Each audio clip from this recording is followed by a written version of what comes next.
semuanya, Sobat Subi yang sudah bergabung, yang sudah join ya. Wah, kita ketemu lagi nih di sesi webinar kita ya malam hari ini, Jumat 15 Juli 2022, yang mana malam ini kita akan sharing-sharing, kita akan ngobrol-ngobrol seputar mengenal lebih dalam seputar kain Shibori, yang pastinya itu bakal seru banget, bakal menarik banget ya, dengan narasumber ahlinya malam ini. Beliau adalah Neng Kristiana Feni Rosita atau biasa dengan Neng Rosita. Halo Neng Rosita. Halo, selamat malam semua, selamat malam semuanya. Apa kabar Neng Rosita hari ini? Baik. Cuman tadi agak ada sedikit tragedi aja ya.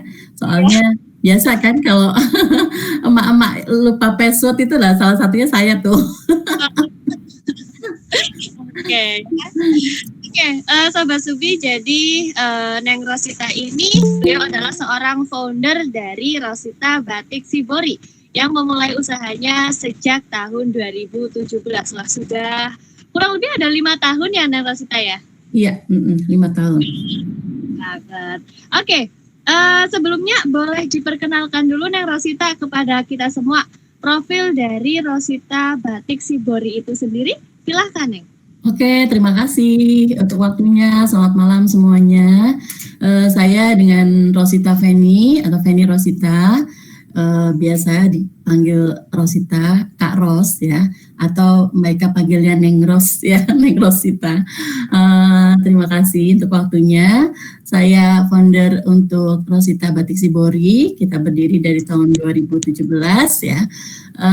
Berawal dari kesukaan, hobi, kesenangan, kecintaan akan art ya, kemudian suka iseng-iseng juga gitu kan, bikin-bikin gitu ya, kemudian celup-celup, mengeksplor gitu. Nah akhirnya dari kesukaan ini akhirnya keterusan deh gitu, akhirnya jadi jadi kepengen lebih lagi gitu ya. Jadinya walaupun baru mulai dari tahun 2017 dan kebetulan pada saat mau lebih fokus lagi ternyata ada pandemi di tahun 2020 ya, 2019 akhir, 2020 2021 gitu ya. Tapi itu jadi semacam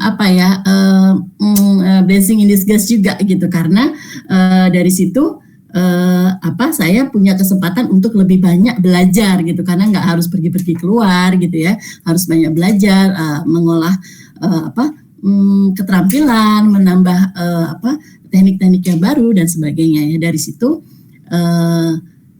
mulai belajar, akhirnya mulai ada sedikit peningkatan dan berkembang gitu sih dari saya, introduction-nya mengenai Rosita Batik Shibori. Oke, keren banget nih Neng Rosita nih. Berawal dari hobi ya. Oke, keren banget. Semoga makin sukses dan makin maju selalu Neng Rosita. Thank you. Doanya sama buat kita semua ya. Oke, Sobat Subi, berbagai negara memiliki cara sendiri bagaimana melakukan pewarnaan pada kain. Pewarnaan tersebut bahkan tidak hanya sekedar memberi warna, tapi juga motif yang menarik. Kalau di Indonesia, teknik pewarnaan yang biasa digunakan pada akhirnya menghasilkan kreasi batik. Begitupun Jepang yang juga memiliki teknik pewarnaan kain yang mirip dengan batik. Teknik Shibori ini memang mulai digemari di Indonesia, sebab teknik yang digunakan sederhana dan mudah dilakukan. Dalam bahasa Jepang, Shibori berasal dari kata shiboru yang berarti teknik pewarnaan kain dengan menggunakan ikatan dan celupan. Teknik Shibori memisahkan dua sisi, yaitu sisi yang dilindungi dan diwarnai. Untuk menghasilkan suatu pola, teknik ini menggunakan lipatan, lilitan, ikatan, dan celupan ke dalam pewarna.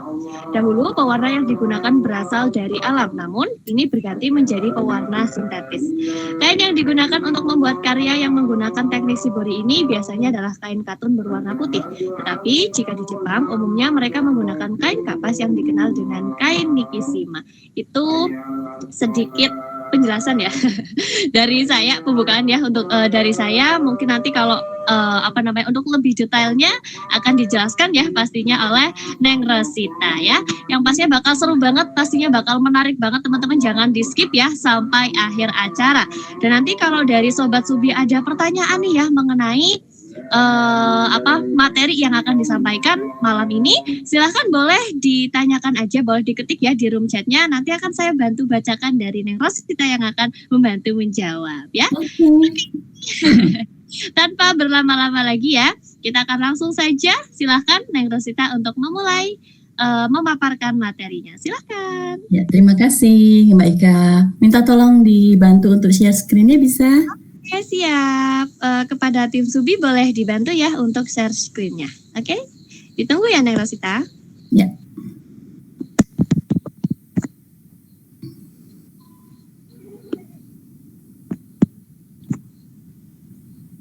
Ya, oke. Tolong di full screen. Ya, terima kasih.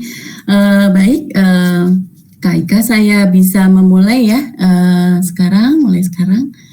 Oke, kita ya malam ini terima kasih saya sudah diberikan kesempatan juga ya untuk memberikan penjabaran sharing tentang mengenal lebih dalam seputar kain shibori ya, mengenal lebih dalam seputar kain shibori gitu. Next slide.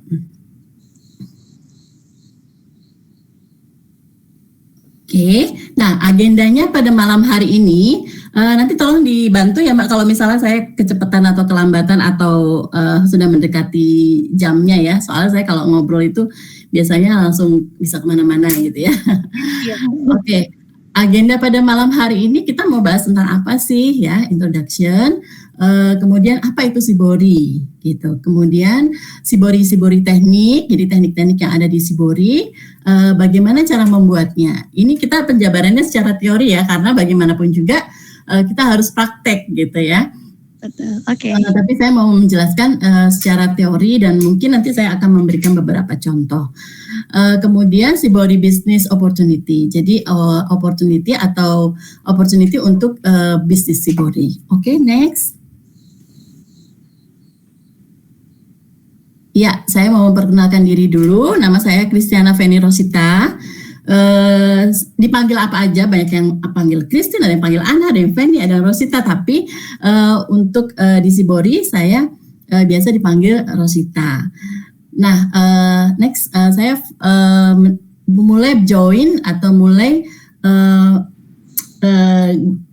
atau bergabung atau mendirikan Rosita Batik Shibori itu sebenarnya masih baru ya, baru tahun 2017, yaitu sebelum pandemi. Pada waktu itu kebetulan saya sebenarnya masih bekerja di sebuah perusahaan sains ya, jadi alat-alat laboratorium. Kemudian saya kok punya ketertarikan ya terhadap shibori gitu. Dan saya ingat dulu tuh waktu kecil tuh saya sukanya itu iket-iket gitu, prakarya gitu ya. Iket-iket gitu kan, terus celup-celup, waktu itu masih pakai chemical ya. Dan akhirnya begitu dilepas celupannya atau ikatannya, wow gitu terbentuk motif, itu surprise banget ya buat saya. Nah, akhirnya saya menemukan, oh ini kayaknya kok pada saat eco print sedang booming gitu ya, kemudian ada shibori mulai dikenal orang sedikit-sedikit gitu ya. Saya kok agak tertarik ya sama shibori ini ya gitu. Walaupun hanya dengan sedikit ilmu lah ya, sedikit pengetahuan tentang shibori seperti apa. Kemudian saya coba-coba untuk nyelup-nyelup. Kemudian saya kebetulan mama saya juga guru menjahit, jadi saya belajar dari situ. Kemudian saya bikin fashion khususnya fashion shibori. Oke, next.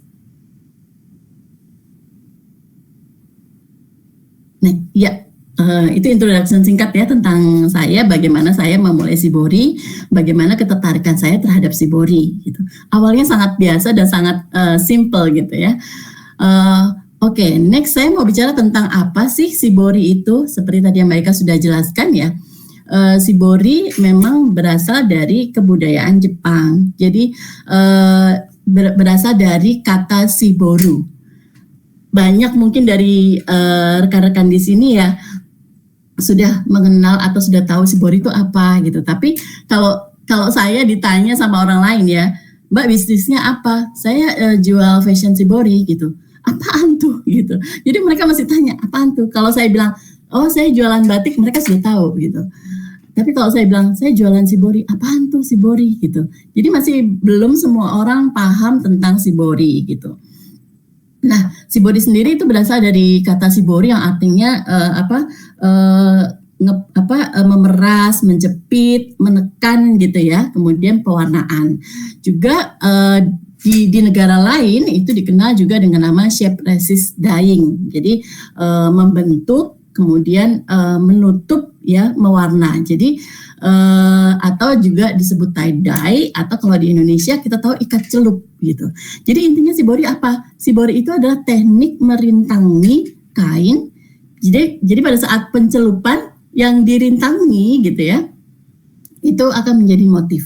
Nah, gambar yang sebelah kanan ini adalah di Jepang ya. Jadi ibu-ibu gitu ya, yang sudah lumayan, tolong dikembalikan Mbak slide-nya. Jadi tolong slide-nya dikembalikan di sebelumnya ya. Thank you. Jadi kalau di Jepang itu ada itu ceritanya begini. Dulu itu shibori dipakai oleh masyarakat miskin di Jepang gitu. Jadi mereka hanya dari kain-kain, mereka lipat-lipat, mereka ikat-ikat, terus mereka pakai gitu ya. Tapi mereka dengan melakukan teknik yang menjepit, mengikat, mengkompres gitu ya, sampai akhirnya berkembanglah teknik shibori ini sampai menjadi stitch shibori atau disebut nui shibori. Itu yang pengerjaannya dengan benang dan jarum. Jadi hampir sama dengan batik, tapi bedanya kalau batik kan berasal dari kata batik titik gitu ya. Jadi menggunakan alat bantu canting dengan malam. Tapi kalau shibori alat bantunya jarum dengan jahit, jarum dengan benang gitu ya. Nah, setelah semakin berkembangnya teknik di Jepang gitu ya, semakin advance gitu, semakin sulit gitu. Akhirnya shibori yang tadinya dipakai oleh masyarakat miskin di Jepang gitu, akhirnya beralih menjadi yang memakai itu kaum bangsawan. Selain kaum bangsawan juga para samurai gitu. Jadinya mereka punya teknik-teknik yang sangat advance ya, sangat susah ya ditiru gitu, sangat susah kita pelajari gitu. Nah, di Jepang itu sudah bertahun-tahun, semakin kesini semakin anak mudanya atau generasi mudanya itu mereka nggak mau membuat shibori. Jadi yang tertinggal hanyalah orang-orang tua gitu. Dan menariknya di sana itu ada satu kota ya di Nagoya, itu Arimatsu. Jadi mereka di sana itu ada setiap bulan Juni itu ada festival shibori gitu. Jadi ada festival shibori, di sana ada Arimatsu Narumi Tie Dyeing Museum. Jadi kalau kita ke sana ke Jepang di Nagoya Arimatsu pada saat bulan Juni itu ada festival shibori, wah keren banget ya. Bagus banget. Nah, ini pengalaman ini ternyata memang benar gitu pada saat saya memberikan gift gitu ya kepada prinsipal saya, yang kebetulan prinsipal saya itu orang Jepang dan masih berusia lebih muda lah dari saya. Kemudian saya bilang, ini hasil karya saya loh, shibori gitu. Dan mereka nggak tahu gitu. Jadi anak-anak muda ini, yang maksudnya generasi yang muda ini, apa ya shibori? Bahkan dari Jepang sendiri mereka nggak tahu gitu ya. Nah, selain di Jepang, ternyata di Afrika juga banyak tuh, mereka juga banyak bikin kain-kain dengan teknik shibori. Next. Dengan teknik pembuatan shibori. Nah, kalau di Indonesia kita sebenarnya sudah mengenal sih ya, next Kak, sudah mengenal seperti apa shibori itu gitu kan. Misalnya di Palembang kan ada pelangi dan cinde gitu. Terus di Jawa ada tritik dan jumputan. Kemudian ada juga di Banjarmasin sasaringan. Sasirangan. Jadi kalau kita lihat di Palembang pelangi dan cinde itu hampir sama dengan motif yang di Jawa tuh ya, jumputan atau tritik. Jadi dijumput-jumput gitu kemudian diikat. Cuman kalau bedanya, kalau yang tritik atau jumputan biasanya mereka satu warna gitu, baru kalau dibikin fashion baru dikombinasi. Nah, untuk yang di Palembang kenapa disebut pelangi? Karena mereka mencolet dengan warna-warni. Jadi makanya disebut pelangi atau cinde. Sementara untuk yang di Banjarmasin Sasiringan lebih banyak menggunakan teknik garis-garis ya, garis-garis seperti yang ada ini. Oke, jadi kita sudah mengenal beberapa teknik yang ada di Shibori. Cuman pada waktu itu siapa yang mulai nggak tahu kita ya, tapi intinya adalah kita sudah mengenal Shibori kok di Indonesia gitu, walaupun dengan teknik-teknik yang masih sederhana. Oke, next. Nah, sekarang bagi teknik Shibori teknik dan gimana sih cara bikinnya gitu ya. Sebenarnya ada cara ya, tekniknya itu sebenarnya banyak sekali. Jadi kalau di Jepang itu mungkin lebih dari 500-an teknik Shibori, dan setiap teknik itu namanya beda-beda gitu. Jadi misalnya kita menjelujur dengan ukuran 2 mili dengan yang 1 mili atau dengan yang 3 mili, hasilnya mungkin beda dan namanya beda gitu. Tapi kita nggak perlu belajar itu gitu, dan saya juga nggak perlu menghafal gitu untuk tahu nama-namanya seperti itu ya. Yang penting kita belajar bagaimana caranya mengaplikasikannya. Kalau di Rosita Batik Shibori, Rosita Batik Shibori, jadi saya masih tetap mengangkat batik ya, nama batik gitu. Karena kenapa saya belajar Shibori, tapi di Indonesia, karena Indonesia kan kita punya kaya akan batik ya, motifnya juga beraneka ragam gitu ya. Nah, saya mengambil motif batik Indonesia dan mengerjakannya dengan cara Shibori, dengan menggunakan apa? Menggunakan jarum dan benang seperti itu. Nah, oke. Sebenarnya ada secara garis besar ya untuk Shibori sendiri itu ada yang namanya teknik ikat tadi ya, teknik ikat, kompres, lipat gitu ya. Halo. Dan itu macam-macam seperti yang kita lihat yang di paling ujung kanan atas gitu ya. Itu kan macam-macam ikatan tuh.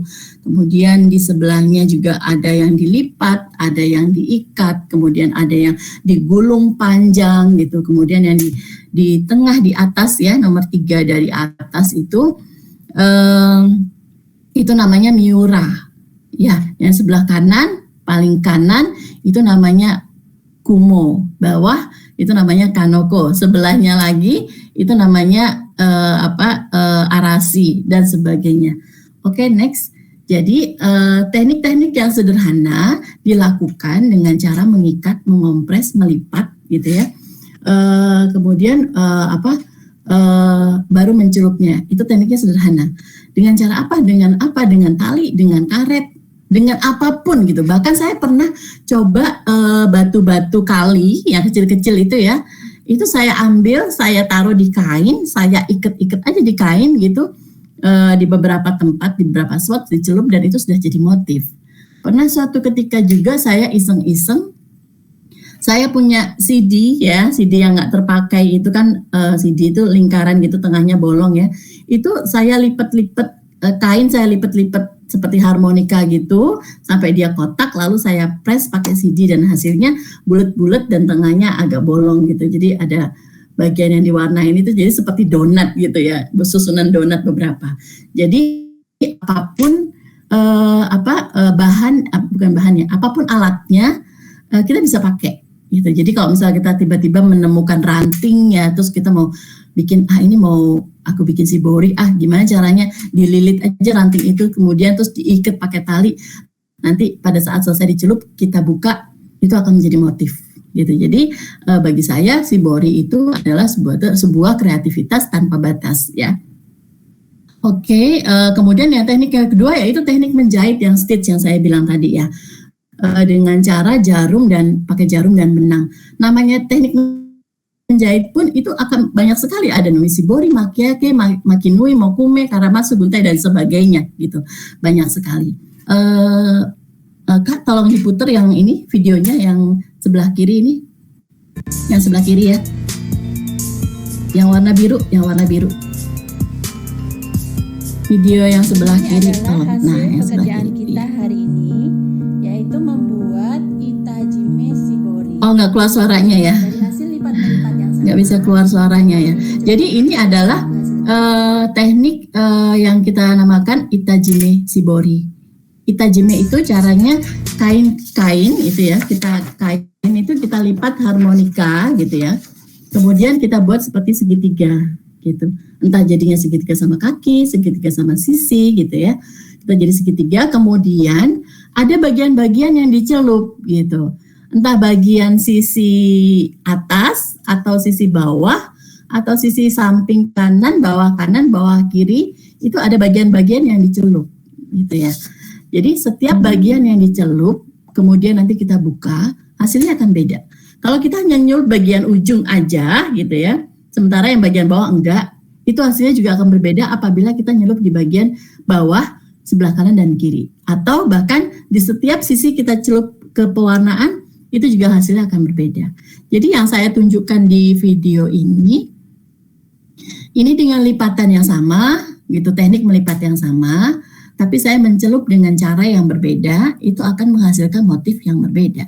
Gitu. Jadi it's so amazing ya. Jadi menurut saya ini wow keren ya gitu, bisa beda-beda gini hasilnya gitu. Padahal saya melakukannya dengan cara lipatan yang sama. Ini adalah hasil pekerjaan kita hari ini, yaitu membuat itajime shibori. Dari hasil lipat-melipat yang sama, tetapi pencelupan yang berbeda akan menghasilkan pattern yang berbeda. Seperti ini. Seperti ini. Atau seperti ini. Dan masih banyak lagi. Kita akan mencobanya di lain kesempatan. Nah, itu adalah salah satu teknik itajime dan banyak sekali. Kalau untuk teknik itajime, pewarnaannya biasanya digunakan remasol karena pewarnaan remasol atau masih pewarna chemical ya, dia punya daya serap kepada kain itu sangat tinggi.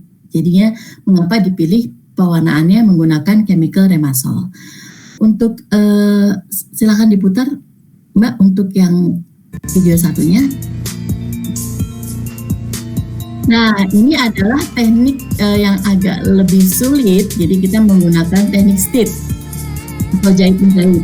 Jadi dari bentuk yang ada, ini adalah batik kawung ya, batik kawung. Tapi saya buat dengan teknik shibori. Jadi bukan dengan di batik, tapi dengan teknik shibori. Itu. Nah, ini lumayan rapat banget ya kalau dengan teknik shibori. Ini benar-benar harus dalam intinya adalah seberapa rapat kita menjahitnya atau menjelujurnya, lalu seberapa rapat kita ikatnya. Nah, ini adalah teknik yang paling sulit ya, gitu kalau untuk di shibori. Jadi dari dot atau titik-titik yang kita gambar di atas kain, entah itu titik-titik jaraknya 1 cm atau setengah cm atau lebih kecil dari itu, kemudian masing-masing dari titik itu kita ikat dengan benang dan hasilnya seperti ini. Jadi benar-benar kecil-kecil gitu ya.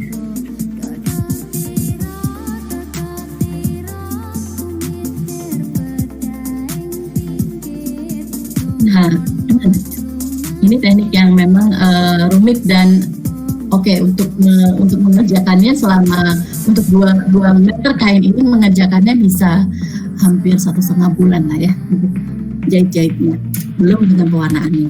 Nah, ini salah satu contoh aplikasi yang akhirnya saya buat shibori masuk ke fashion show. Oke, kita ke slide selanjutnya, Mbak.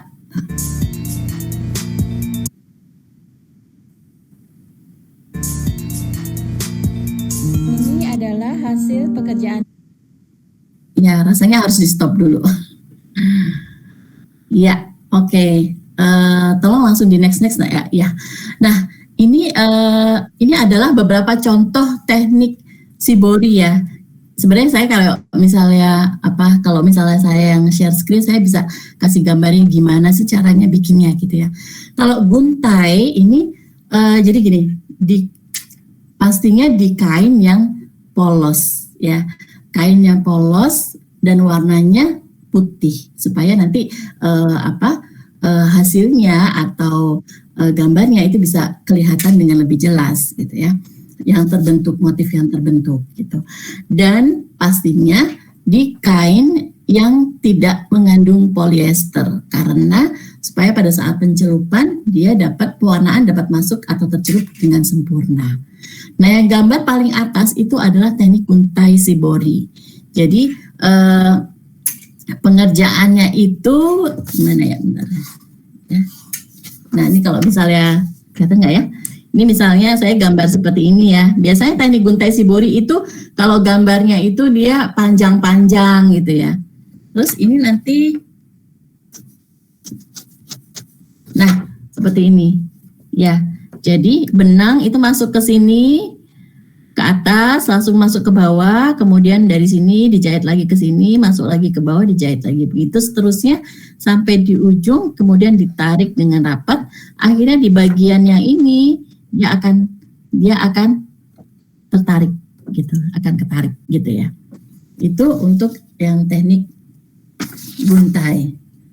Oke, sambil menunggu slide-nya kembali. Jadi ada juga, oh ya saya punya contohnya deh, saya kasih contohnya aja deh. Ada juga teknik Karamatsu. Teknik Karamatsu, ini saya kebetulan dari ada baju ya. Teknik Karamatsu seperti ini. Ya. Itu tadi ada ya teknik Karamatsu. Jadi bagaimana cara membuatnya? Cara membuatnya ini dilipat, ini ya, dilipat. Lalu kita akan menggambar lingkaran-lingkaran dari lingkaran yang kecil ini, kemudian lingkaran selanjutnya sampai lingkaran yang kita inginkan. Nah, ini nanti dijahit, dijelujur. Nanti habisnya di sini. Lepas, kemudian kita jahit lagi di sini. Kemudian jahit lagi, dan setelah itu kita tarik. Kita tarik sampai menjadi sangat kecil seperti ini. Nah, nanti menjadi sangat kecil seperti ini pada saat kita tarik. Terus nanti setelah melakukan pencelupan, baru kita buka lagi. Itu teknik Karamatsu. Ada juga yang kita sebut dengan teknik ini, makiage. Ya, makiage. Teknik makiage. Jadi kita menggambar, ini kebetulan saya gambar apa ya? Maunya seperti ekoprint gitu ya, gambar daun singkong gitu ya. Kita menggambar, kemudian kita menjelujur nih di sini.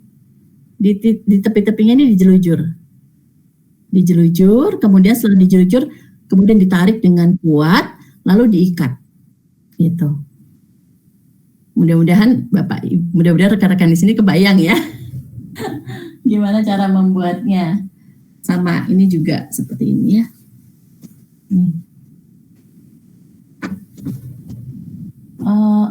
Oke, bisa di-share screen lagi atau ada kendala? Oke, sebentar ya, Neng. Oke, saya sambil ini deh, sambil penjelasan.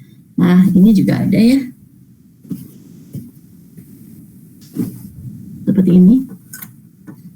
Nah, ini tekniknya adalah teknik makiage. Jadi kita menjelujur semua dulu. Kalau yang kecil-kecil ini, itu kita namakan teknik kanoko. Ini adalah hasil Teknik kanoko.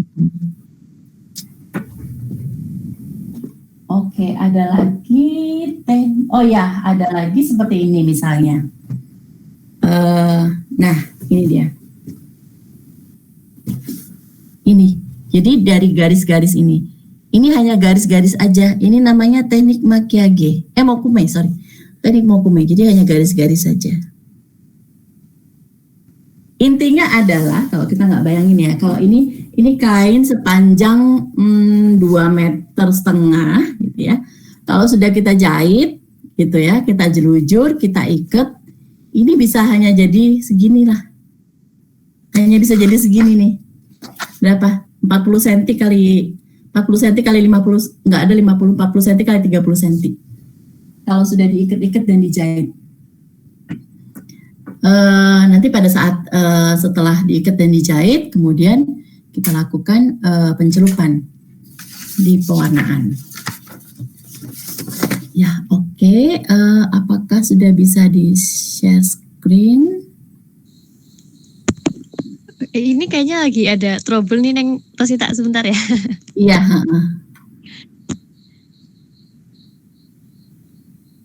Oke. Ya, ini udah jadi lagi ya. Nah, oke, akhirnya sudah muncul lagi sampai ke berapa tadi ya? Oh ya, gambar-gambar yang slide 7. Ya. Slide 7 ya, tolong di full screen.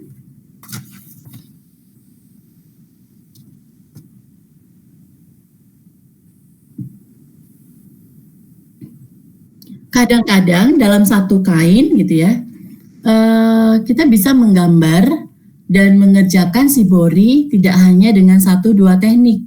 Kadang-kadang saya tuh bisa memasukkan banyak teknik dalam satu kain, gitu ya. Seperti ini misalnya contohnya. Ini ada beberapa teknik dalam satu kain. Seperti ini ya. Ini ada teknik mokume, ada teknik makiage, ada teknik kanoko, gitu. Ada teknik guntai. Jadi dalam satu kain saya bisa memasukkan mungkin 3, 2, 4 teknik sekaligus gitu. Jadi benar-benar nggak terbatas ya, karena gini, kita punya motif batik itu juga bermacam-macam kan gitu. Nah, intinya adalah di setiap gambar ya, seperti di setiap gambar itu harus tidak saling bertabrakan gitu. Jadi bisa diikat. Oke, terima kasih. Saya akan lanjut ya. Nah, untuk shibori alat dan bahan yang digunakan apa? Seperti yang tadi saya bilang ya, ada ya pakai tali, pakai karet, chopstick, kelereng ya, batu-batuan bahkan gitu, atau kayu, pralon juga bisa. Jadi pralon yang panjang itu kainnya dililit di pralon, kemudian nanti kita serut gitu ya. Jadi pralonnya seperti ini gitu, nanti kita serut kainnya, terus nanti kita ikat atau kita kencangkan pakai tali. Nah, nanti hasilnya bisa jadi sulur-sulur seperti itu gitu. Jadi ada yang terwarnai, ada yang tidak terwarnai. Jadi nanti hasilnya seperti garis-garis. Kemudian pakai tali tambang juga bisa. Pakai apapun sih bisa. Yang ketemu apa ya? Oh, ini kayaknya bisa nih. Oh, pakai jepitan jemuran itu juga bisa gitu ya. Pakai botol itu juga bisa. Jadi sebenarnya pakai apapun bisa. Yang penting adalah ini bisa dijadikan sebagai perintang atau perintang warna ya. Jadi akhirnya akan menghasilkan sebuah motif. Lalu yang tadi yang advance itu ya pakai jarum ya. Pakai jarum dan benang. Benangnya harus benang yang apa? Ya pastinya jangan benang yang nilon ya. Kalau benang nilon nanti kalau ditarik agak susah tuh karena dia licin dan cepat lepas ya. Jadi pakai benang katun. Kalau saya biasanya pakai benang jahit celana jeans gitu ya. Jadi agak tebel gitu. Jadi helaian benangnya itu agak tebel. Kalau pakai benang biasa kan agak tipis ya. Jadi saya pakai yang benang jeans gitu. Ada teknik di mana pada saat kita menui atau menjahit digunakan benang dengan benang double atau benang satu helai gitu. Itu tergantung dari teknik yang mau kita pakai. Lalu bahan gitu ya. Bahannya untuk kainnya itu pastinya kain yang tadi saya bilang ya harus tidak mengandung polyester gitu. Supaya apa? Kalau polyester kan agak susah ya nanti pewarnaan masuk atau menyerap ya. Nanti turunnya banyak warna itu. Jadi harus dengan katun yang bisa menyerap warna dengan baik. Nah, biasanya sih yang dipakai warna putih ya. Kadang-kadang ada juga sih yang warna kuning gitu ya, ada gitu. Tapi rata-rata biasanya dipakai warna putih gitu. Mori, primissima itu bagus ya. Primissima itu kan kain diproduksi oleh PT Primissima ya di Semarang gitu ya, di Magelang kalau nggak salah ya. Tapi dengan spesifikasi Primissima itu orang akhirnya memberikan oke, namanya Mori Primissima atau katun Primissima. Ya Primissima pun ada beberapa macam dan mereknya juga bermacam-macam gitu ya. Kalau saya paling suka tuh pakai Primissima gitu karena untuk katun Primissima itu dia halus, jahitannya juga rapet gitu ya, dan kalau dipakai adem enak gitu dibandingkan dengan Prima yang Primissima lebih baik. Foilissima atau kereta kencana ini kereta kencana gamelan. Foilissima itu merek ya, jadi ya kereta kencana itu bagus dan yang paling rapat dan halus gitu ya, adem. Dari segi harga juga yang paling mahal. Dan bisa juga sunforis atau kain katun atau voile ya, kain Paris atau voile gitu ya. Terus serat alam gitu misalnya seperti wool, sutra, serat rami, serat tanas, kain rayon atau bembek, rayon kapas atau rayon bambu, silk, linen gitu ya. Pokoknya intinya pakailah bahan yang tidak mengandung polyester. Oke, next.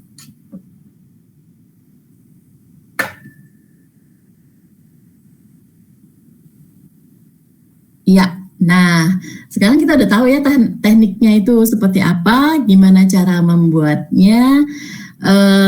Walaupun memang tidak semudah yang yang saya katakan sih ya gitu. Kalau kita mau bikin shibori, tetap harus praktek karena antara menjahitnya kemudian mengikatnya itu kalau nggak benar gitu atau kalau kurang tepat gitu juga akan hasilnya akan beda gitu ya. Nah, oke, kita mau bicara tentang pewarnaan shibori. Next, untuk pewarna itu bisa dipakai dengan pewarnaan chemical ya.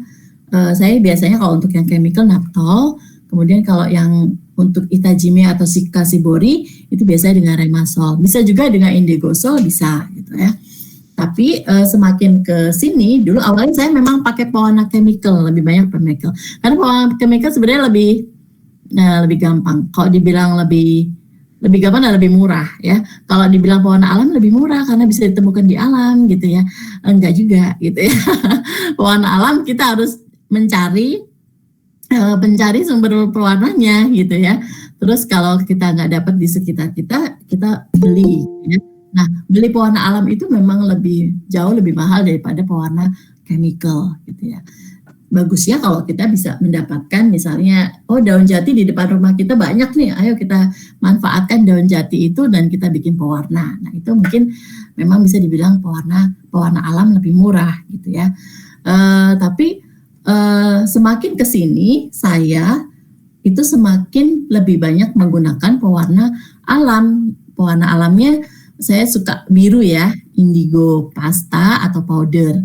Jadi indigo itu ada 2 pewarna alam ya. Untuk yang indigo, dia indigo vera tinctoria dan indigo swabilantes. Jadi antara indigo tinctoria sama indigo swabilantes jusia ini memang beda tanamannya. Tanamannya memang beda, bentuknya juga beda gitu. Tapi keduanya itu bisa menghasilkan warna biru. Dan warna birunya untuk indigo itu lain loh daripada warna-warna chemical atau warna-warna yang sering kita temukan warna birunya. Jadi warna birunya itu seperti yang gambar di paling atas itu ya, itu adalah warna biru indigo pasta gitu. Warna birunya tuh biru-biru agak kehijauan. Jadi kalau kita bisa membedakan ini benernya ini warna biru indigo apa warna chemical ya, kita bakalan tahu kok, akan tahu gitu, bedanya akan tahu. Warna birunya indigo itu khas banget gitu ya. Nah, yang lainnya bisa pakai apa? Macam-macam sih. Bisa pakai kunyit gitu ya. Atau akar mengkudu gitu. Atau secang, kulit mahoni, daun jati. Kalau yang saya bikin itu masih tetap pakai indigo, lebih banyak ya indigo. Dan yang kedua itu pewarna mahoni gitu. Jadi dari kulit mahoni. Tujuannya ya supaya kita mengikuti tren di tahun 2023 ke depan ya, bahwa kita mulai sustainable environment. Jadi lebih kepada sayang sama bumi gitu ya.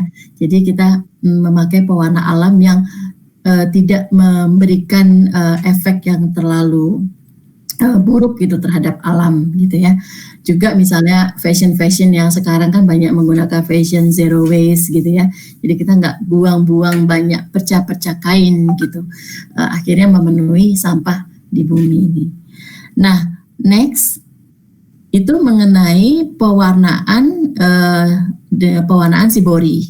Jadi untuk di Indonesia sebenarnya ya, kalau di Jepang itu sendiri gitu yang namanya shibori itu pewarnaannya hanya dengan indigo aja. Jadi makanya kalau kita tahu di shibori di Jepang itu shiborinya kok semua biru ya gitu. Ya karena memang sebenarnya yang namanya shibori itu pewarnaannya dengan indigo dan hanya biru gitu. Tapi di Indonesia kita kaya akan ini ya, jenis tanaman-tanaman yang bisa kita explore, kita ekstrak akhirnya menjadi pewarna alam, pewarna untuk tekstil, pewarna shibori, bisa pewarna batik dan sebagainya. Nah, oke. Apa sih yang kita sebut dengan mordanting? Mordanting itu adalah sebelum kita melakukan pencelupan gitu ya, sama ya kalau kita mau bikin batik atau kita mau bikin ekoprint gitu ya, kita selalu mordan dulu ya. Jadi kainnya itu dimordan gitu. Kenapa sih kainnya itu perlu dimordan gitu ya? Jadi supaya bisa pakai apa? Bisa pakai tawas, TRO itu Turkish red oil atau soda abu gitu. Kalau TRO itu supaya bisa menghilangkan kalau di kain itu kan ya supaya dia mengkilat, dijual, mengkilat kelihatan bagus, rapi gitu ya.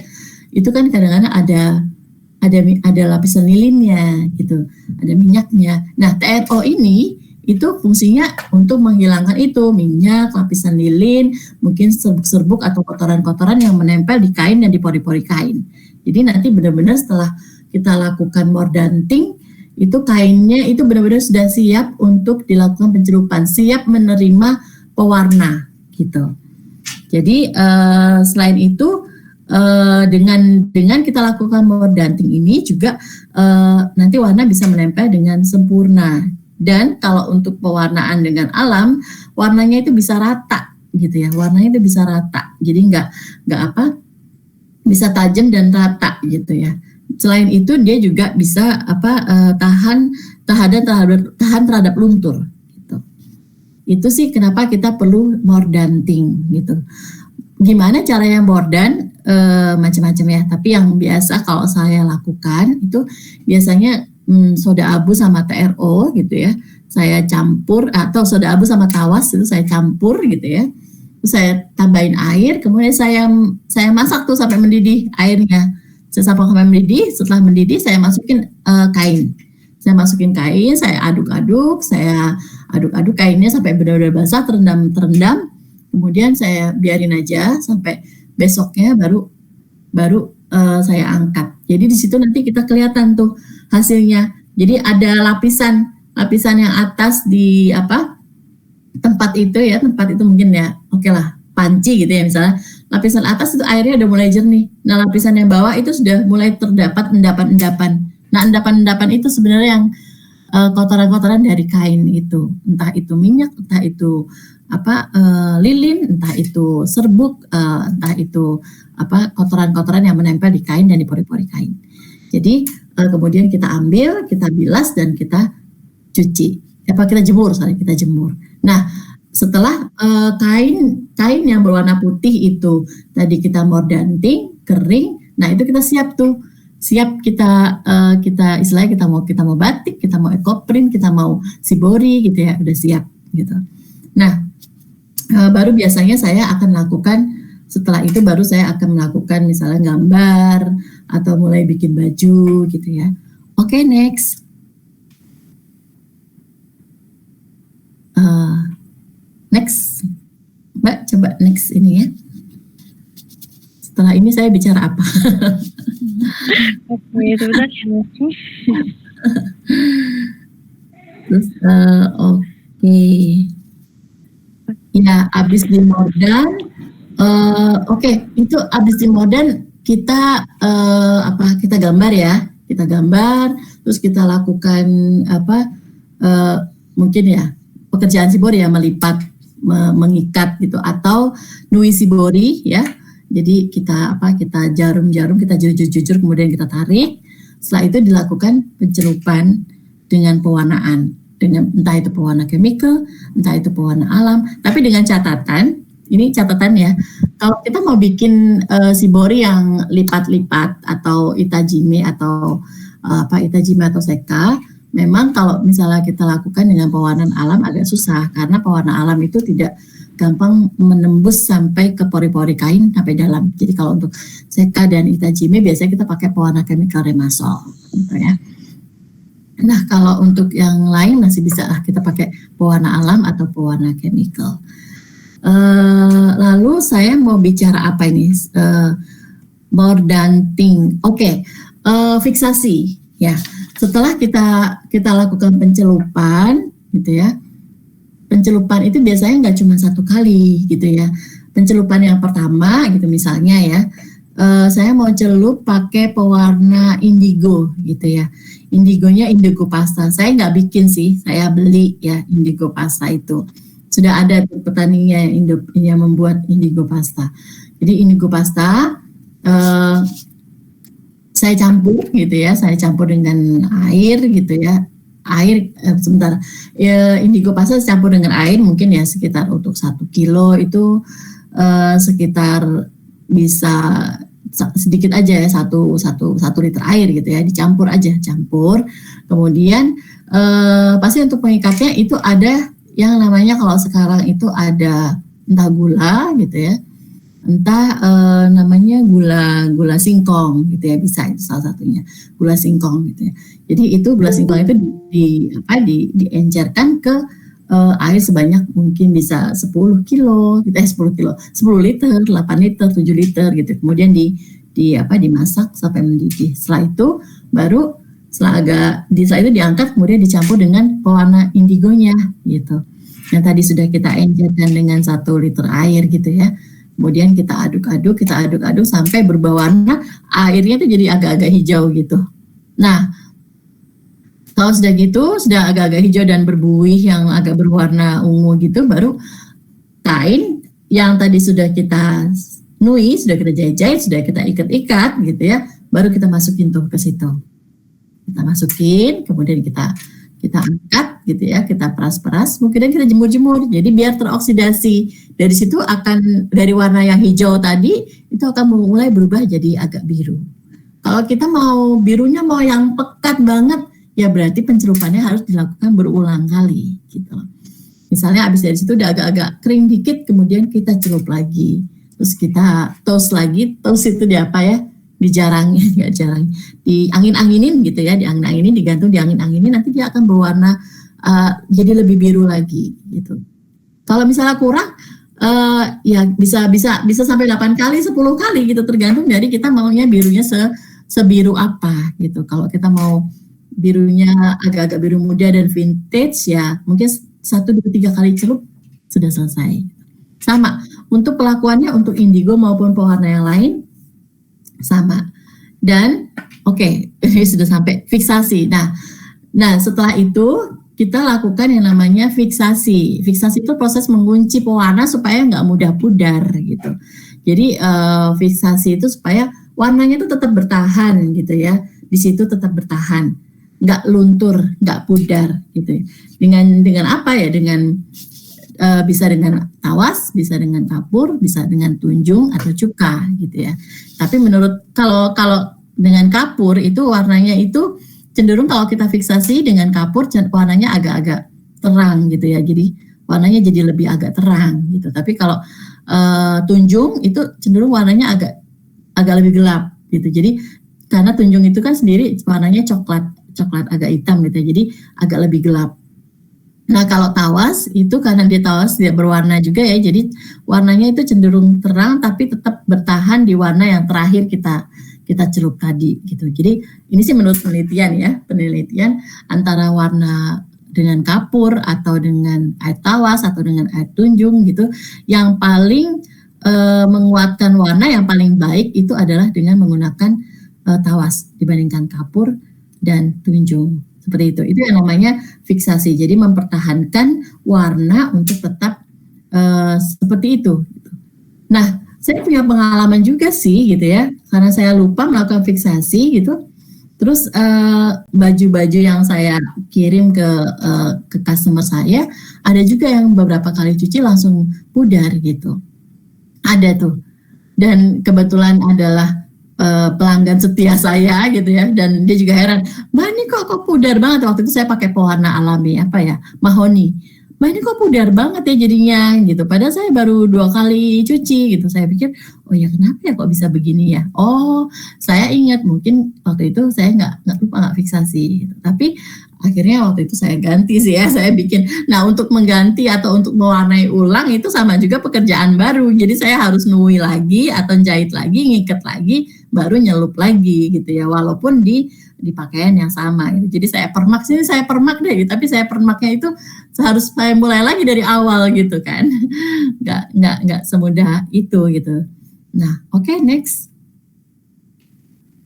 Nah, oke, sekarang perawatan kain shibori itu hampir sama lah ya dengan perawatan ekoprint atau perawatan kain batik yang menggunakan pewarna alami gitu ya.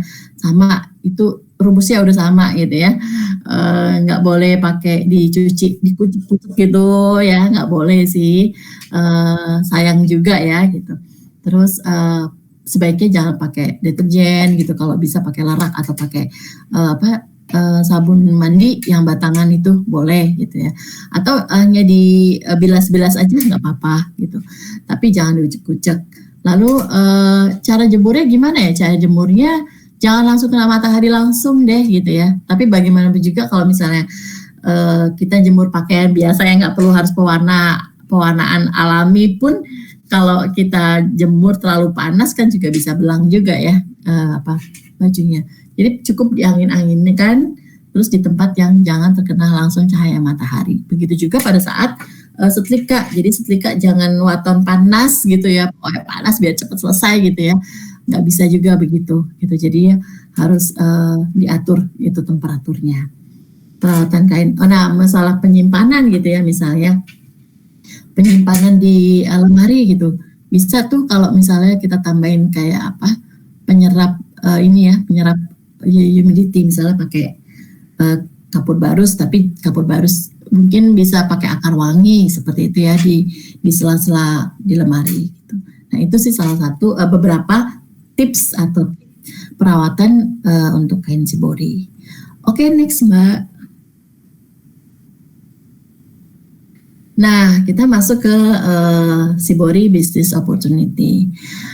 Nah, kalau shibori sebenarnya sama ya dengan batik, sama dengan ekoprint atau kain-kain yang lain ya, kain tenun gitu ya misalnya, atau lurik gitu. Aplikasinya kemana sih? Aplikasinya bisa ke apapun ya, sama. Tapi kalau saya, walaupun saya pernah mencoba beberapa dan mencoba yang lain juga, tapi saya lebih terkonsentrasi untuk fashion gitu ya. Jadi fashion shibori, baik itu fashion buat wanita maupun buat pria, dari baju-baju yang sederhana ya, outer-outer, simple-simple gitu, sampai baju-baju yang dress. Dan sekarang saya mencoba untuk membuat baju-baju yang bisa dipakai buat pesta gitu ya, buat yang agak sedikit glamor lah gitu. Jadi bisa dipakai buat pesta pernikahan gitu. Oke, next. Ya, langsung di next aja Mbak. Nah, ini juga untuk untuk bed cover itu juga bisa ya, untuk sarung bantal juga bisa. Next. Ya, ini buat horden ya, seperti di kamar saya itu horden saya di rumah ini semua saya buat dari kain shibori gitu.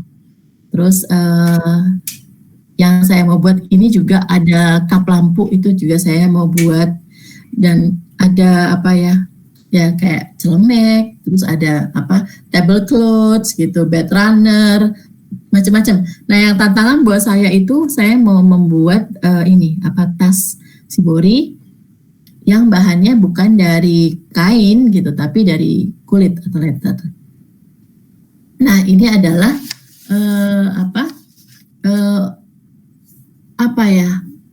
yang bisa dibuat dari shibori. Jadi peluang untuk bisnis di shibori itu masih sangat banyak ya, banyak yang bisa kita lakukan.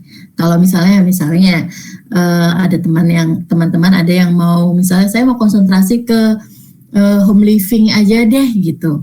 Nggak apa-apa ke home living, kita bikin alat makan, serbet makan gitu ya misalnya, atau tablecloths, atau hiasan-hiasan dinding, atau sarung bantal gitu ya. Saya kemarin dapat ini juga sih order ya buat hiasan dinding gitu ya, hanya dibingkai gitu, kain panjang kemudian dibingkai yang ditaruh di dinding gitu. Jadi seperti itu. Jadi banyak yang bisa kita lakukan dengan Shibori ini. Bagaimana caranya ya? Caranya yang pertama ya harus memulai gitu. Harus memulai membuat gitu. Kalaupun misalnya nggak buat, banyak kok mereka yang menyediakan. Tapi intinya kan gini ya, kalau kita punya keahlian, boleh dimanfaatkan untuk diri sendiri di rumah. Tapi alangkah baiknya bisa menjadi sebuah bisnis gitu ya, sebuah bisnis baru gitu ya. Nah, sama halnya dengan saya, dulu waktu saya awal mulainya itu, saya hanya melihat, wah ini keren juga nih, bagus nih teknik ini dipakai buat baju gitu ya. Dan kebetulan mama saya kan juga pinter jahit gitu ya, bisa bikin pola gitu, dan saya bisa gambar gitu kan. Akhirnya dari satu baju, dua baju, ya udah pertama awal mulanya itu saya posting aja gitu di status, terus saya posting di Instagram, terus ada temennya, bagus nih, bagus, iya loh ini handmade loh, ini totally handmade gitu. Jadi dibuat dengan pekerjaan tangan gitu. Jadi untuk satu pekerjaan Shibori ini, kalau misalnya kita mau buat lagi, belum tentu sama hasilnya, belum tentu sama. Jadi kadang-kadang saya tuh bikin seperti ini ya, ada di gambar itu ada fashion Shibori, baju-baju Shibori itu. Kalau saya ada order lagi yang seperti ini, tolong dong buatin seperti ini yang kayak eco print gitu ya misalnya ya, full kayak eco print gitu. Ya bisa saya buat, tapi saya bilang ya nanti hasilnya belum tentu sama ya gitu. Belum tentu sama di mananya, walaupun saya pakai cetakan yang sama ya gitu, tapi mungkin pada saat menjelujur jarak jelujurnya beda dengan yang kemarin. Yang kemarin mungkin lebih lengket atau lebih rapat ya. Sekarang lebih renggang gitu. Itu nanti juga akan beda hasilnya gitu. Mungkin akan lebih banyak semburatnya gitu. Nah, benar ya, lebih seru lagi kalau praktek langsung ya, Kak Kristabel. Iya, benar. Nah, seperti itu. Selain dari teknik atau bentuk atau motifnya yang bisa berbeda di pencelupan setelahnya gitu, warnanya pun juga mungkin bisa berbeda. Kadang-kadang mungkin hasilnya yang sekarang ini agak biru muda, yang kemarin biru tua banget gitu ya, atau yang sekarang justru malah biru tua banget gitu. Sementara kemarin, saya maunya vintage yang seperti kemarin, biru-biru agak vintage, agak jeans gitu, belel-belel. Waduh, susah juga ya gitu saya ngepasin warnanya gitu ya. Nah itu tantangan nih saya buat kita gitu, karena memang itu semua kan dibuat dengan handmade ya, jadinya nggak bisa persis presisi gitu. Tapi untuk memulai bisnis Shibori ini, saya berawal dari sesuatu yang wow amazing gitu ya, bisa seperti ini gitu, dari ikat-ikat bisa seperti buat saya terpacu untuk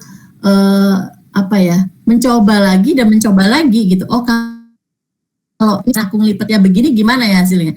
Kalau ini aku caranya jahitnya atau jelujurnya dia giniin, dibuat silang-silang gini, dari sini loncat ke sana, kemudian loncat lagi ke sana, kemudian ditarik, hasilnya gimana ya? Jadi ya kadang-kadang menemukan satu motif baru itu seneng banget. Walaupun mungkin ya di buku Shibori itu ya, kadang-kadang saya kan punya ya buku Shibori yang dari Jepang gitu ya. Itu ada gitu ya teknik itu, tapi kita kadang-kadang ini gimana caranya ya gitu. Tapi kalau menemukan sendiri tuh rasanya, oh ternyata begini ya hasilnya kalau saya buat dengan cara begini gitu. Itu rasanya amazing gitu ya. Selalu menimbulkan kalau misalnya setelah pencelupan dan saya harus ndedelin gitu ya, kemudian dibuka gitu ya, hasilnya wow gitu. Jadi ada ekspresi yang wow, bagus ya, wow hasilnya gini ya gitu. Jadi surprise gitu ya. Jadi untuk peluang untuk usaha Shibori ini masih sangat besar sih ya, masih terbuka lebar banget karena pertama Shiborian atau orang yang melakukan mau membuat Shibori itu belum banyak gitu. Jadi masih opportunity-nya untuk bisnis Shibori ini masih luas banget gitu. Masih belum banyak saingan ya istilahnya kayak gitu. Kalau batik kan semua sudah tahu batik gitu ya. Kita kalau misalnya mau industri batik harus kreatif gitu. Kreatif apa? Mungkin kreatif dalam bukan motif ya, tapi mungkin kreatif dalam bikin motif baru gitu, atau kreatif membuat fashion yang bagaimana yang disukai orang masyarakat sekarang gitu misalnya. Jadi harus jauh lebih kreatif. Nah kalau untuk Shibori, saya lebih suka motif-motif model-model baju yang simple-simple, tapi saya menonjolkan teknik Shiborinya gitu. Jadi bukannya macam-macam gambarnya saja, tapi bagaimana pengerjaannya semakin rapi, semakin satu sama lain semakin tidak berbenturan, terus kemudian pewarnaannya juga semakin ini juga bagus juga gitu. Seperti itu. Jadi untuk memulai sebuah bisnis Shibori ini, kalau saya ya, bagi saya yang pertama itu harus ada passion gitu. Kalau kita punya passion, kita suka melakukan apa yang mau kita lakukan, itu pasti tujuannya, pasti hasilnya akan bagus. Karena bagaimanapun juga kita melakukannya dengan hati yang gembira, kita happy melakukannya.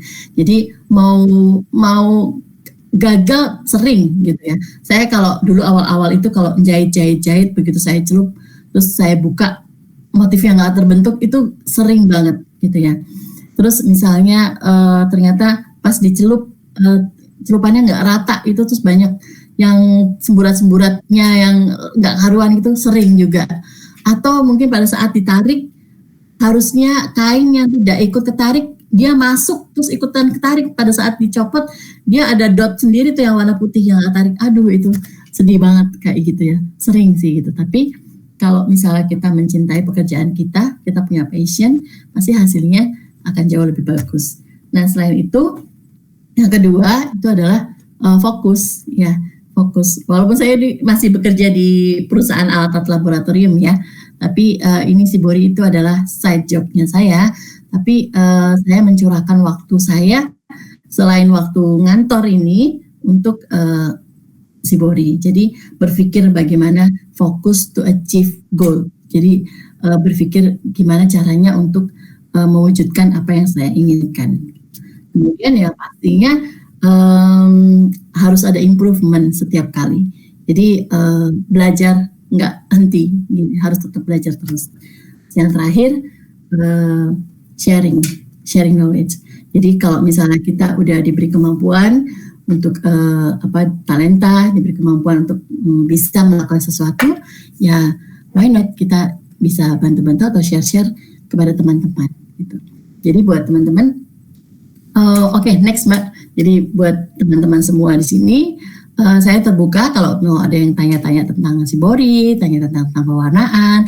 Ini nomor saya ya, Rosita Batik Shibori. Bisa follow Instagram saya juga, atau mau cek-cek produk-produk saya yang di Shopee ada, Tokopedia juga boleh gitu ya. Terus kalau misalnya mau praktek, mau workshop, ya silahkan kontak saya juga gitu. Tenang aja, saya pasti nggak kasih harga mahal-mahal lah kalau untuk workshop, untuk yang advance ya.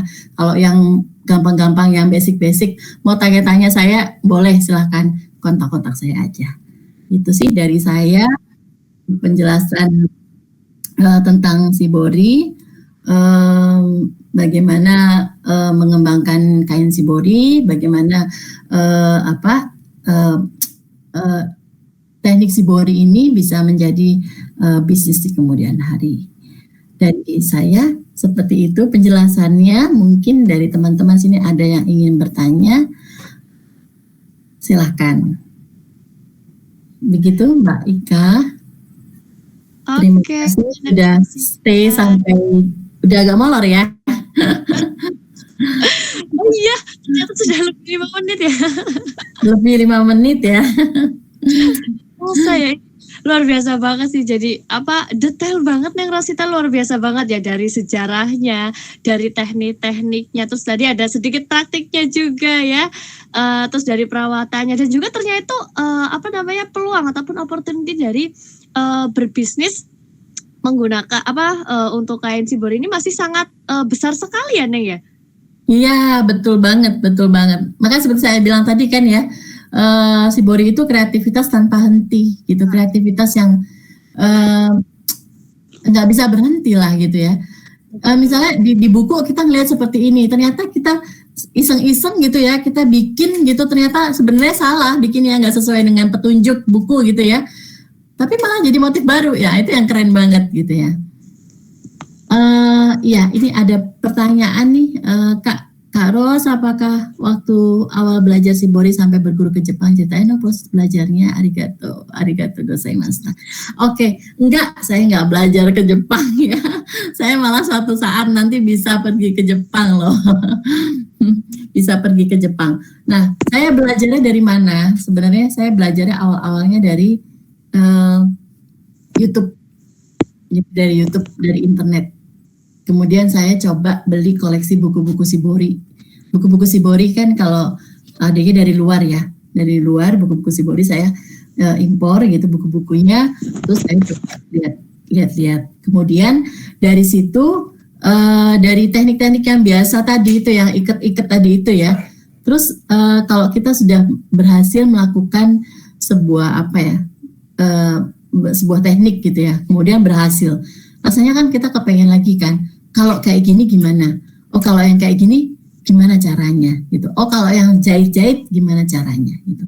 Jadi selain saya belajar dari otodidak ya, belajar dari buku, belajar dari internet gitu ya, juga bertanya kepada teman-teman yang memang mereka sudah bergerak di bidang Shibori. Jadi gimana caranya? Caranya ya di Instagram itu kan banyak ya teman-teman yang art Shiborian gitu. Jadi ya mereka memang sudah pandai bikin Shibori gitu ya.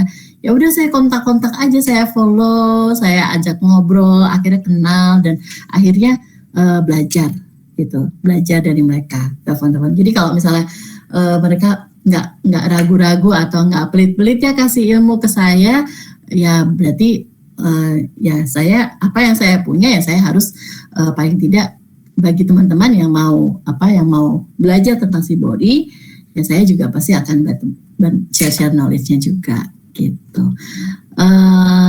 Oke, Kak Ros, Shibori itu coba bentar ya. Ini ada lagi Kak, terima kasih sudah menjawab Kak Linda Daniel pertanyaannya. Ya proses belajarnya seperti itu ya. Jadinya nggak susah-susah banget, yang penting kita mau coba trial and error. Nggak perlu takut gagal, karena kadang-kadang kegagalan itu menjadi sebuah sebuah motif baru gitu loh. Itu yang kadang-kadang di Shibori itu nggak ada yang gagal lah ya gitu. Kalau Shibori itu bisa di atas kain bertekstur nggak? Bisa banget di atas kain bertekstur, bisa banget ya. Kain bambu gitu ya, bertekstur, atau kain-kain yang teksturnya agak tenun gitu ya, teksturnya juga agak besar-besar gitu ya, bisa. Tapi gini, yang penting intinya itu adalah kain yang tidak mengandung polyester, itu kuncinya.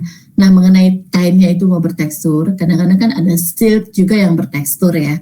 Ada juga silk yang enggak, atau katun bembek yang sangat licin gitu ya. Itu semua bisa gitu.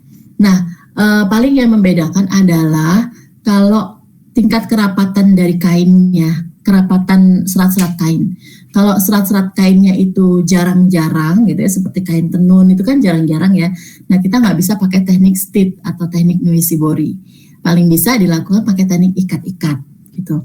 Nah, atau misalnya silk gitu ya. Silk kan sangat tipis ya, sangat tipis. Terus dia seratnya itu kalau kena benang itu kan gampang mungkin gampang robek kalau pada saat kita narik. Padahal kita narik itu harus kencang banget gitu ya, harus kencang banget supaya benar-benar benar-benar nggak kena warna, benar-benar pewarna itu nggak akan masuk ke situ gitu ya. Jadi kalau untuk silk itu bisa dilakukan dengan stitch atau noisibori, tapi harus menggunakan tambahan perintang gitu. Misalnya dari sebelum kita masukin benang yang pertama itu kita harus dibantu dengan lipatan kain gitu ya, lipatan kain, masukkan benang yang pertama, terus baru kita masukkan ke motif yang mau kita jelujur. Begitu juga pada saat selesai dan kita mau tarik, kita kasih juga kain kecil ya untuk penahan atau penahan, supaya pada saat kita tarik dengan sangat keras dia nggak ikutan robek gitu. Jadi paling karakteristik itu kain itu kita lihat ini bisa dipakai buat apa, ini bisa diinui nggak, ini kalau yang renggang-renggang ini juga masih bisa dijahit gitu, misalnya pakai benang gitu, cuman benangnya harus yang lebih tebal gitu, nggak hanya benang jahit jeans gitu, karena kan nanti kalau pada kita jahit kita tarik nanti lepas semua ya kan, karena terlalu renggang gitu, jadinya seperti itu. Jadi bertekstur bisa banget, yang penting intinya tidak mengandung polyester. Oke, Agatha, terima kasih Agatha. Saya sudah follow IG-nya, iya keren-keren banget. Makasih Kak Krisabelle. Oke, thank you. Udah jawab pertanyaanku ya, thank you. Kak Ros, biasanya satu kain shibori itu berapa lama pengerjaannya sampai selesai? Kalau dengan prosesnya kayak harus sabar ya? Iya, benar, harus sabar banget ya. Sebenarnya tergantung dari tekniknya ya. Kalau kita cuma bikin garis-garis dan jarang gitu, itu ya nggak lama-lama sih. Tapi kalau kita mau bikin kayak tadi ya, saya share di video tadi ada kaungnya itu rapet banget, ada kaung besar, terus di antara sela-sela kaung besar itu ada kaung kecil-kecil. Nah itu lama sih, itu bisa mungkin 3 mingguan gitu. Terus misalnya, ini ya kayak gini nih yang tadi saya bilang. Ya, yang dot kecil-kecil ya. Ini nitik-nitikinnya di kain aja lama gitu loh. Nitikinnya aja lama, apalagi kita jahit satu-satu gitu ya. Dari titik-titik itu kita jumput, kemudian kita ikat satu-satu. Ini ada berapa ribu dot ini ya. Ini 2 meter ini saya pengerjaannya ini dikerjakan selama hampir 2 bulan. Jadi kenapa kalau misalnya shibori gitu ya, saya bikin fashion shibori, kemudian pewarnaannya juga pewarnaan alam, agak mahal harganya. Kok mahal banget sih gitu ya misalnya. Ya memang karena prosesnya itu memang butuh effort yang sangat besar gitu, lama gitu pastinya. Nah kalau untuk baju-baju, kalau saya bikin, kalau untuk yang pre-order ya, kebetulan saya kalau bikin itu nggak pernah banyak, paling nggak cuma 3 apa 2 gitu ya. Nanti kalau ada yang mau, saya mau bikin ini dong, pre-order. Kalau pre-order untuk baju atau hem atasan itu butuh waktu sekitar 3 minggu gitu. Jadi kadang-kadang saya buatnya itu di kain dulu, saya bikin pola di kain, kemudian kita gambar, kita jahit-jahit, kita tarik, kita celup. Atau kainnya itu saya bikin baju dulu, saya bikin baju, kemudian udah selesai bajunya, kan putih ya berarti ya bajunya putih. Terus saya gambar, baru dijelujur, baru ditarik, gitu, baru dicelup. Nah, kalau seperti itu kita harus memprediksi kira-kira berapa banyak penyusutan yang terjadi, gitu loh. Tapi kalau kita sudah mordan dulu kainnya, itu kan otomatis kalau kita mordan itu kan dia akan lebih merapat, gitu ya. Serat-serat kainnya itu akan lebih padat, gitu. Itu biasanya untuk mengerutnya atau menyusutnya kain itu nggak terlalu banyak, seperti itu. Iya benar, memang harus sabar banget ya. Oke, ini dari Kak Demahin Batik Belitung. Waduh, dari Batik Belitung. Wah, kita bisa tambah penasaran. Saya mau buat shibori lagi nih. Ya, silakan. Ini Kak Mahen, ini teman saya, ini desainer dari Belitung. Keren, terima kasih udah join ya. Lalu ada rekomendasi buku shibori buat pemula ya Bu Rosita? Ada sih, tapi saya dibawa nggak di sini ya. Ada sih beberapa. Kalau kita lihat sebenarnya di Indonesia atau di Gramedia ada. Di Gramedia ada buku-buku Shibori yang simple ada gitu.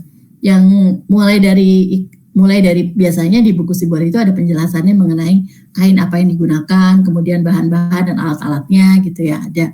Terus teknik-teknik yang biasanya yang teknik-teknik ikat dulu lah ya, seperti tadi itu saya bilang ada kanoko, ada miura, ada kumo, seperti itu yang teknik-teknik yang paling simple. Kemudian baru untuk di teknik yang agak lebih susah paling yang dijelujur, garis, makiage, kemudian makinui, kumo gitu ya. Kuntai itu juga agak lebih mudah gitu. Jadi rekomendasi buku apa Shibori? Saya nggak tahu judulnya ya, tapi kalau kita searching buku Shibori itu ada banyak sih, ada banyak. Kalau yang dari luar negeri itu juga ada beberapa, dan itu mereka lebih detail dengan gambar-gambarnya dan agak rumit ya. Saya aja nggak bisa semuanya gitu karena harus dipraktekin sih gitu untuk bisa tahu hasilnya. Karena yang ini caranya begini nyilang. Jadi ntar ada caranya dari sini ke sini, terus nanti ke bawah, terus nanti jelujurnya ke samping lagi, ke kiri lagi, ke bawah lagi, gitu terus gitu. Jadi tekniknya tuh banyak banget ya gitu. Dan yang paling gampang sih sebenarnya sih yang paling gampang kalau menurut saya bukannya melihat dari gimana sih cara pengerjaannya di buku gitu. Enggak usah. Kita pikir aja gitu, kita mau gimana. Kita mau jahitnya kayak gini. Ya udah praktekin aja. Terus nanti hasilnya seperti apa kita bakalan tahu. Gitu. Seperti itu. Kira-kira ada sudah jelas atau ada yang ingin bertanya lagi? Silakan. Oke, keren banget sih ini ya. Nanti kalau dari Sobat Subi tadi sudah ada yang mengunjungi ya, sudah ada yang kepo-kepo nih, udah mulai ada yang kepo sama Instagramnya Rosita Batik Shibori ya. Nanti kalau dari teman-teman Sobat Subi mau kepo lagi, boleh banget ya. Langsung dikunjungi. Langsung ya teman-teman ya. Supaya bisa tahu juga nih produk-produknya itu apa-apa aja sih ya kan. Terus nanti kalau mau workshop itu juga bisa ya Neng ya? Iya, boleh nanti kalau misalnya ada mau workshop, kontak aja ke saya ya, kalau workshop, kalau mau belajar sama saya, mendingan belajar yang langsungnya advance aja. Kalau yang iket-iket itu kan biasa ya, kita bisa belajar dari YouTube ya kan, bisa belajar dari internet gitu kan, lebih gampang gitu. Tapi kalau misalnya mau belajar, mau tanya-tanya yang basic-basic, monggo silahkan gitu ya. Tapi memang harus dipraktekin sih supaya kita tahu gimana sih cara ngiketnya, gimana cara bikin simpulnya, ya kayak gitu tuh yang agak susah karena nggak bisa harus kuat, harus ada tekniknya supaya nanti nggak pada saat dicelup nggak ambiar ya, udar. nggak lepas gitu, nggak terlepas gitu ya. Kalau kita udah jahit-jahit capek-capek lama, terus kita ngiketnya nggak benar, terus pada saat kita celup ternyata lepas kan sayang ya, nanti motifnya nggak terbentuk. Oke ya. Dan mungkin kalau dari teman-teman Sobat Subi ada pertanyaan nih ya, mungkin yang biasanya itu kan pertanyaan itu kan hadirnya kalau ini ya, kalau acaranya udah selesai ya. Baru kepikiran nih, tadi mau tanya ini nih gitu ya. Teman-teman bisa tanyain besok, kita masih ada satu sesi lagi ya, itu sesi telebinar. Jadi besok di Telegram teman-teman jam 10 sampai dengan jam 11 siang. Apakah mau mau di reschedule atau tetap jam 10 sampai dengan jam 11 Neng? Nggak apa-apa, boleh. 1 jam aja kan ya. Itu kan hanya menjawab kan ya, bacat ya. Jawab bacat. Iya. Ya. Bisa, boleh. Silakan. Ya. Kalau mau kontak saya juga boleh di Instagram saya kan, di link tree-nya di atas itu di profile ada yang langsung direct ke WhatsApp, itu boleh juga, atau mau di message Instagram juga boleh. Silakan. Besok disediakan waktu khusus ya Mbak ya. Iya. Oke, dan buat Sobat Subi yang mau cek nih produk-produknya di Shopee ataupun di Tokopedia juga ada. Ini dari namanya juga sama Neng Rosita. Ya, Rosita Batik Sibori. Oke ya, langsung dicek aja teman-teman ke marketplace-nya ya di Rosita Batik Sibori. Kalau mau ke Instagramnya juga sama ya, @Rosita Batik Sibori. Itu keren-keren banget. Saya juga udah kepo sih. Itu bagus banget sih. Thank you banget. Oke, dan karena sudah 1 jam ini nggak terasa banget ya. Ini 1 luar jam biasa. 20 menit ya. 1 jam 20 menit luar biasa banget teman-teman ya. Berarti untuk sesi webinar kita malam ini kita tutup dulu ya. Kita lanjut lagi besok di sesi telewebinar. Ini luar biasa banget Neng Rosita, terima kasih banyak sudah Terima meluangkan. kasih. Ya, terima kasih Mbak. Terima kasih semuanya buat rekan-rekan di sini yang arigato iraitoshimashite. Terima kasih. Ya. Terima kasih juga buat Sobat Subi semuanya yang sudah join, yang sudah bergabung. Ini luar biasa banget partisipasi ya. Jangan lupa semuanya. Ya, terima kasih teman-teman semuanya. Kak Shanti, terima kasih. Telewebinar ya jam 10 sampai dengan jam 11 siang ya. Oke, sampai ketemu besok siang. Selamat bertemu lagi besok teman-teman semuanya ya. Dan buat Sobat Subi semuanya yang lagi cari barang pecah belah yang terlengkap ya, yang aman, yang sesuai dengan standar, jangan lupa juga kunjungi marketplace kami teman-teman ya. Di Shopee, Tokopedia, Lazada, Blibli, Bukalapak, JD.id, Carousel dan juga di Shopify. Jangan lupa buat dikunjungi, jangan lupa buat belanja juga ya. Oke, sekali lagi terima kasih Neng Rosita. Malam ini luar biasa banget. Selamat beristirahat Neng Rosita dan juga teman-teman semua. Terima kasih semuanya. Terima kasih. Thank you semuanya.